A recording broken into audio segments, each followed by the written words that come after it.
on, Skid? I wanted to shoot a vlog about making mistakes out on the job. Making mistakes on work orders as an apartment maintenance technician. Lord knows I've got hundreds of stories. And I'm sure you've got yours too. I'd like to hear them in the comments section. And a question that I get asked a lot is, did I go to trade school and take classes and stuff? No, I never did, man. I've never taken classes or went to trade school. I don't have the CAMT certificate or nothing like that. I just went out there and popped breakers and blew stuff up, literally. That's how I learned. I started in this business in 2003.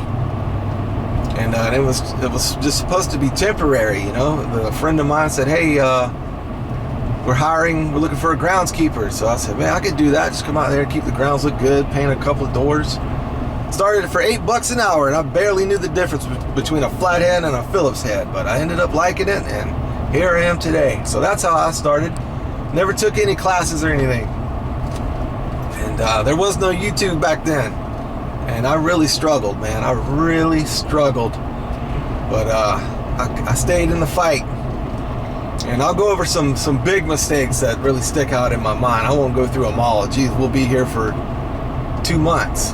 I'll run through about 3 of them that stick out in my mind. One time I was on a water heater.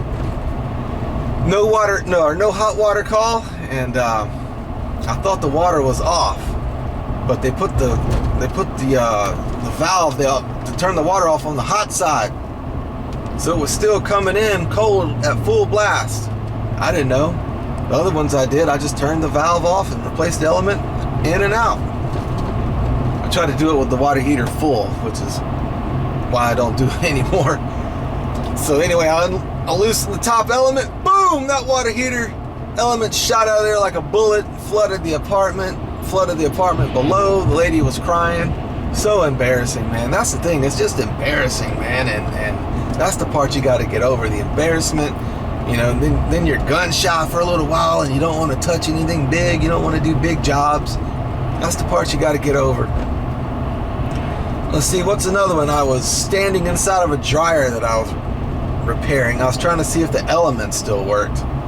I didn't really know how to do it then, but I knew that if you stepped on the pulley,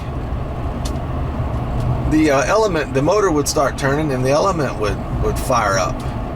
So that's what I was doing. I took the drum out. I was standing in the dryer. There's lint all over it. There's lint everywhere. There's built up lint.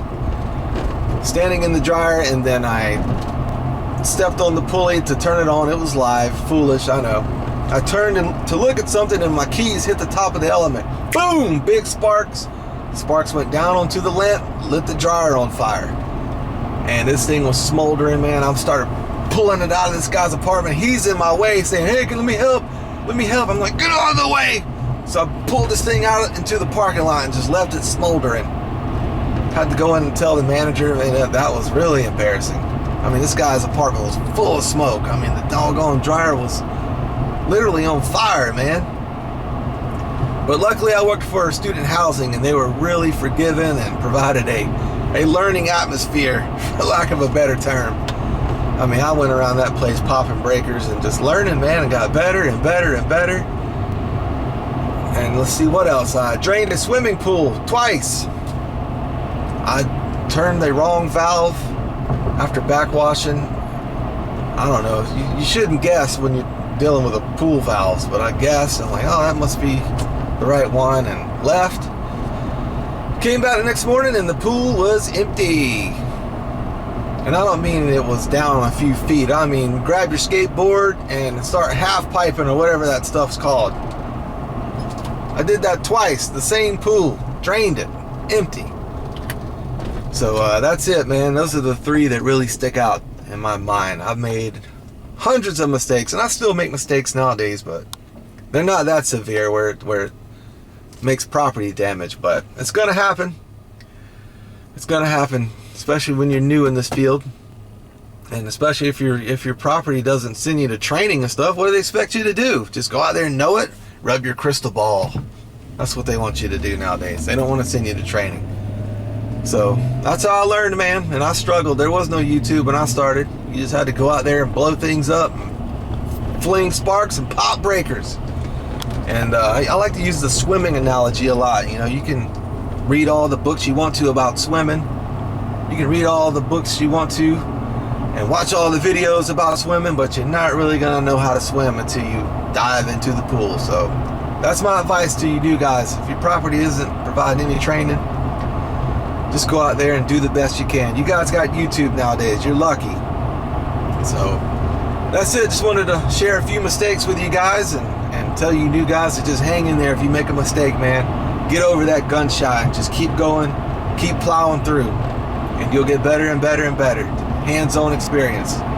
Classes, reading, videos, they help, but you're not really gonna know until you just dive in the pool and get your hands on it. So that's it, man. Just wanted to shoot a vlog and say hey to you guys, and thank y'all for watching, and I'll see you in the next video. Thanks.